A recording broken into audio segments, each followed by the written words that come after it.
Barangkali hanya Islam yang memiliki perhatian sangat tinggi terhadap ilmu pengetahuan. Menuntut ilmu dalam pandangan Islam bukan hanya sekedar memenuhi rasa ingin tahu atau tuntutan hidup belaka, tetapi merupakan bagian penting dalam peribadatan. Bahkan, wahyu pertama kali yang diturunkan kepada Nabi adalah surat Al-Alaq yang berisi, "Iqra, bacalah." Hakikat hidup adalah belajar. Hakikat belajar adalah proses transformasi diri menuju peningkatan kapasitas intelektual, keluhuran moral, kedalaman spiritual, kecerdasan sosial, keberkahan profesional, dan perubahan sosial menuju pribadi yang spesial lahir dan batin. Dengan belajar, manusia bisa hidup bermartabat dan membangun peradaban yang bersendikan nilai-nilai ketuhanan dan kemanusiaan. Perintah Allah Subhanahu wa Ta'ala yang pertama kepada Nabi Muhammad SAW adalah membaca. Quran Surat Al-Alaq ayat 1-6. Perintah ini sangat penting karena inti belajar adalah membaca. Tidak ada proses pembelajaran yang tidak melibatkan aktivitas pembacaan. Dalam Islam, belajar adalah ibadah. Perintah membaca tersebut syarat dengan adab atau etika mulia. Tidak semua membaca itu disebut belajar atau mencari ilmu. Al-Quran mula-mula mengaitkan perintah membaca dengan Bismi Rabbik, atas nama Tuhanmu.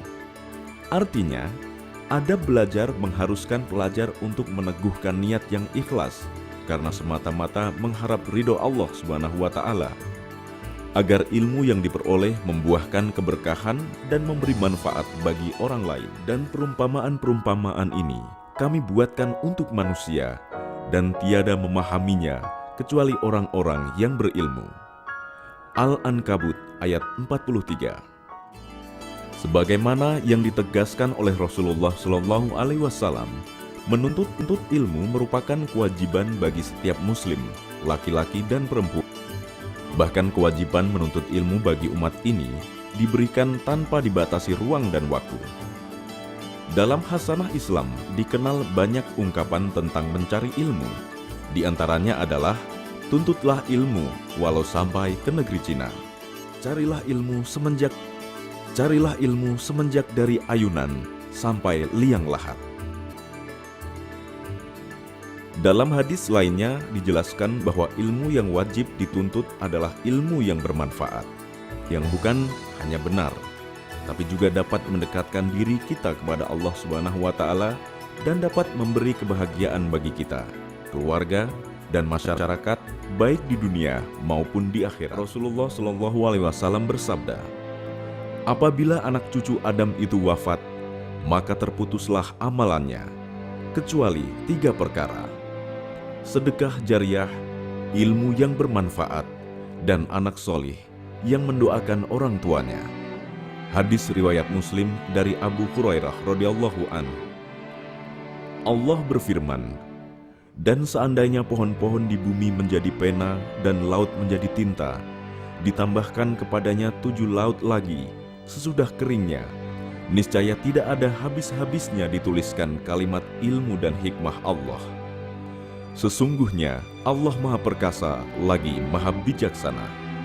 Quran Surat Luqman ayat 27. Semua ekspresi tersebut menunjukkan keberadaan totalitas Islam dalam memperhatikan ilmu pengetahuan. Bahkan tak heran jika para ahli-ahli Islam menyebutkan bahwa Islam is religion of knowledge. Menuntut ilmu merupakan kewajiban atas setiap muslim. Hadis riwayat Ibnu Majah. Islam adalah pendukung ilmu pengetahuan yang sangat semangat. Sebagai agama, Islam sangat menganjurkan pencarian ilmu tersebut. Belajar dan ibadah merupakan hal penting yang menjadi bekal utama bagi kehidupan dunia dan akhirat. Dengan belajar, manusia mendapatkan ilmu pengetahuan yang diperlukan dalam hidup. Terutama di zaman globalisasi sekarang ini, ilmu pengetahuan bergerak sangat cepat. Kalau kita tidak mengikutinya, maka keberadaan kita akan tertinggal. Mengapa ilmu didahulukan dari keimanan? Maka tanyakanlah olehmu kepada orang-orang yang berilmu, jika kamu tiada mengetahui. Tanpa beribadah, tidak mungkin seseorang dapat mendekatkan dirinya dengan Allah. Orang yang tidak beribadah tidak mungkin meraih karunia Allah. Sedemikian banyak manfaat yang diraih dengan ibadah, terutama bagi kesehatan mental dan juga terutama jiwa. Oleh sebab itu, belajar harus disandarkan ibadah kepada Allah Subhanahu wa Ta'ala. Islam berdasarkan ajarannya pada wahyu dan akal, tentu tidak bisa dipisahkan dengan ilmu pengetahuan. Seseorang menurut Islam mendapatkan dua amanat, yakni amanat ubudiyah dan khilafah. Kedua amanat tersebut tentu tidak mungkin terlaksana tanpa ada ilmu. Maka, mengemban amanat itu harus dibarengi dengan ilmu. Ilmu pengetahuan tidak datang begitu saja, tanpa digali, dicari, dan dipelajari, karena tak seorang pun terlahir dalam keadaan berilmu.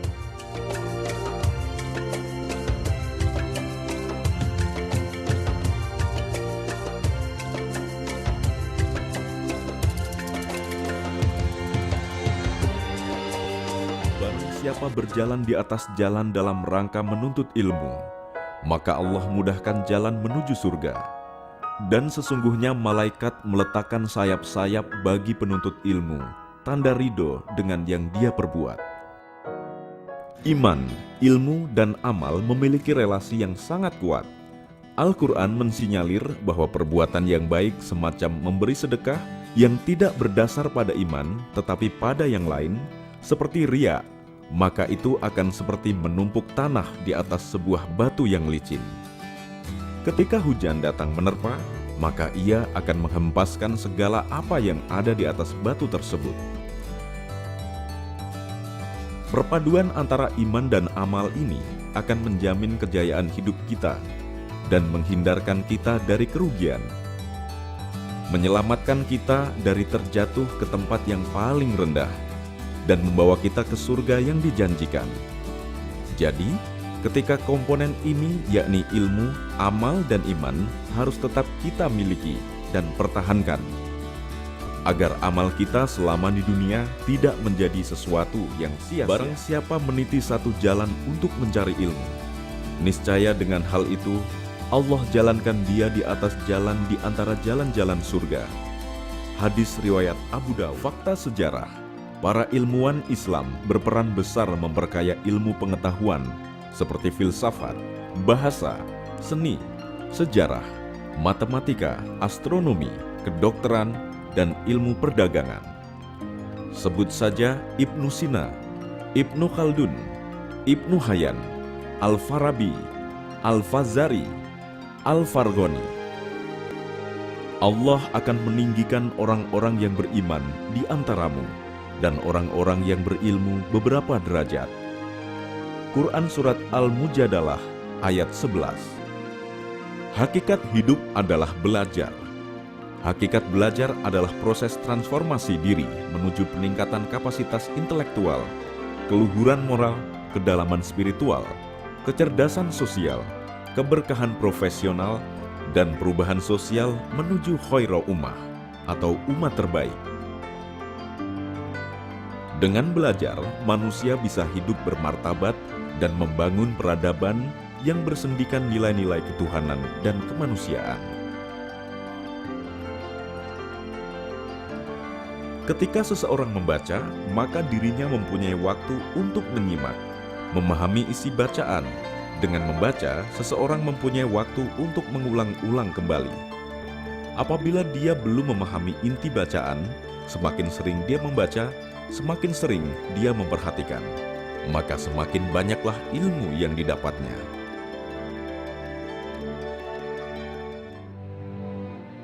Berjalanlah di muka bumi, maka perhatikanlah bagaimana Allah menciptakan manusia dari permulaannya.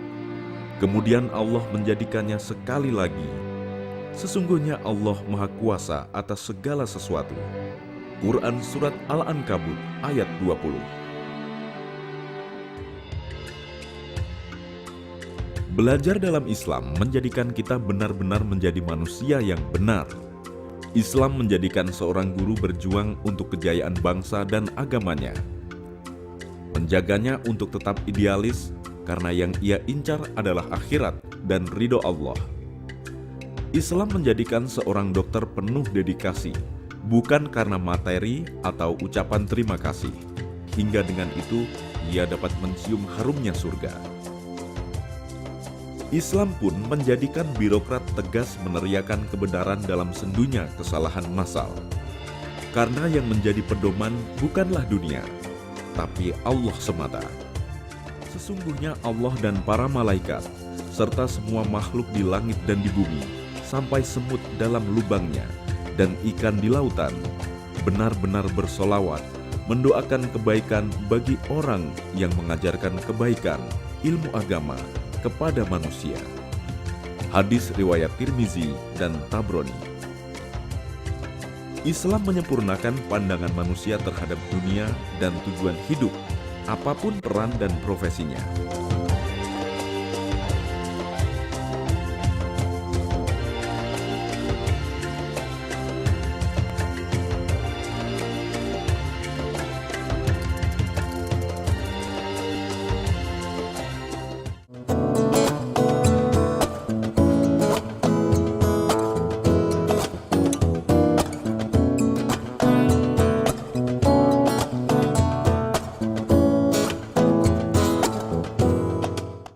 Belajar atau menuntut ilmu bisa melalui berbagai media dan di mana saja. Rumah, sekolah maupun alam terbuka bisa menjadi tempat untuk belajar. Bahkan melalui dunia maya pun kita bisa mendapatkan beragam ilmu. Kemajuan teknologi di zaman ini membuat orang mudah mendapatkan berita dan mengakses ilmu pengetahuan. Ditambah lagi dengan fasilitas di dunia maya melalui berbagai situs dan blog, dan ditunjang dengan jejaring sosial di dunia maya seperti Facebook, Twitter, Google. Kita patut mensyukuri hal ini, sehingga mereka yang agak susah mengakses ilmu dan menghadiri institusi-institusi ilmu bisa memperoleh ilmu agama terutama yang wajib dipelajari. Namun fenomena ini bisa menjadi kurang baik bagi mereka yang berlebihan dalam menuntut ilmu agama di dunia maya. Walaupun ada juga yang beralasan menuntut ilmu agama, padahal hanya ingin berlama-lama keasyikan atau kecanduan internet dan dunia maya. Sayangnya, fenomena saat ini, terutama anak muda, memiliki kecenderungan malas belajar akan banyak hal, terutama belajar membaca diri. Kebiasaan ini bermuara pada sikap dan perilaku yang menyepelekan pentingnya menuntut ilmu dan beribadah. Belajar adalah salah satu kunci sukses seseorang dalam menuntut ilmu, karena dengan belajar, setiap pelajar dapat menambah ilmu pengetahuan, wawasan, dan juga pengalaman yang tentunya bermanfaat bagi dirinya. Namun, kebanyakan dari para siswa tidak senang dengan yang namanya belajar. Bahkan mendengar kata belajar pun, mereka menutup telinga. Kondisi inilah yang membuat banyak siswa mengalami kegagalan dalam suatu pembelajaran. Agar berhasil dalam menerima informasi ketika belajar, tentunya berhubungan erat dengan kesehatan tubuh kita. Tubuh yang sehat dan bugar akan menstimulasi otak mempermudah proses transfer informasi. Luangkanlah waktu 10-15 menit untuk berolahraga ringan sebelum kita belajar. Karenanya kondisi tubuh, pikiran, dan otak merupakan satu kesatuan yang tidak bisa dipisahkan dalam upaya peningkatan aktivitas belajar. Sesungguhnya yang takut kepada Allah di antara hamba-hambanya hanyalah ulama. Quran Surat Al-Fatir ayat 28. Allah akan meninggikan orang-orang yang beriman di antaramu dan orang-orang yang diberi ilmu pengetahuan beberapa derajat. Quran Surat Al-Mujadalah ayat 11. Neurobiolog Universitas California melalui penelitiannya menghasilkan bukti visual pertama bagaimana belajar bisa meningkatkan kesehatan otak dan juga simulasi mental dapat mengurangi efek penuaan memori dan pikiran. Dan dalam otak yang sehat akan berdampak positif kepada hubungan sosial seseorang. Dan janganlah engkau turut apa-apa yang engkau tidak ada ilmu padanya. Sesungguhnya pendengaran, penglihatan, dan hati semuanya akan ditanya. Quran Surat Al-Isra ayat 36. Wahai orang-orang yang beriman, mengapa kamu mengatakan apa-apa yang tidak kamu kerjakan? Sungguh besar murka Allah, kamu mengatakan apa-apa yang tidak kamu kerjakan. Quran Surat Asy-Syaff ayat 2 hingga 3. Sesungguhnya belajar untuk memperoleh ilmu bagaikan sebuah petualangan, bahkan permainan. Proses belajar termasuk salah satu cara manusia untuk dapat beradaptasi terhadap informasi dan perubahan yang terjadi pada lingkungannya masing-masing. Kehidupan individu selalu diwarnai oleh proses belajar yang tidak akan dapat berlangsung tanpa disertai adanya memori.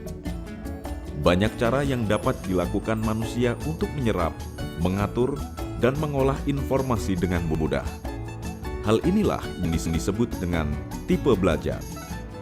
Dialah yang bersolawat kepadamu, wahai manusia, dan malaikatnya, dengan memohonkan ampunan untukmu, supaya dia mengeluarkan kamu dari kegelapan kepada cahaya yang terang. Dan adalah dia Maha Penyayang kepada orang-orang yang beriman. Quran Surat Al-Ahzab ayat 43.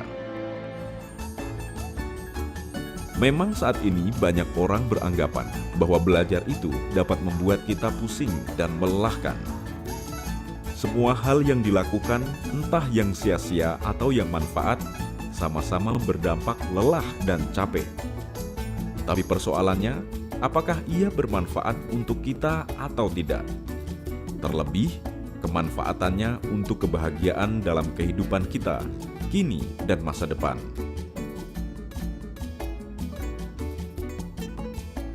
Adakah sama antara orang-orang yang mengetahui dengan orang-orang yang tidak mengetahui?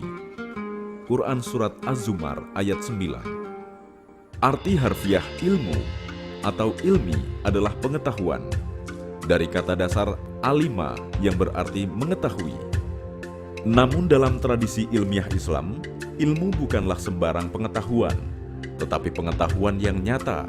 Salah satu definisi ilmu yang diberikan oleh para ilmuwan muslim adalah pengetahuan tentang sesuatu bagaimana adanya. Kata sebagaimana adanya ini mengandung pengertian sesuai dengan kenyataan atau realitasnya. Jadi sebuah pengetahuan baru dikatakan ilmiah apabila ia sesuai dengan kebenaran atau realitasnya.